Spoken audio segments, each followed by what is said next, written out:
мұсылман адам ешқашан туысқанмен қарым-қатынас үзбеу керек. Мейлі қандай жағдай болса да, мұсылман адам туысқанмен жақсы қарым-қатынас ұстау керек. Пайғамбарымыз да бұның ең керемет үлгісін біздерге көрсетті. Біздер де мұсылман болғаннан кейін пайғамбарымыздың сүннетіне бекем болуымыз керек.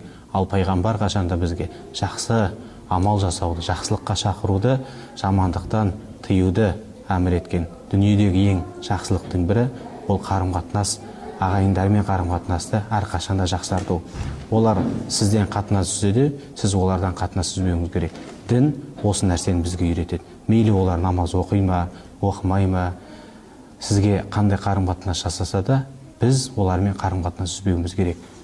Пайғамбарымыз айтады, дүниеде байығың келсе, ағайынмен қарым-қатынас жаса деген. Дүниедегі ең кедей адам қандай деп сұрағанда, ағайын тума-туысымен қарым-қатынасын үзген адам деген. Бұл дүниенің берекесі, бұл ақыреттің берекесі. Сол үшін де мұсылман болып біздер ағайынмен, туысқанмен ешқашан қарым-қатынас үзбеуіміз керек. Бұл пайғамбардың сүннеті, біз сол сүннетке бекем болайық.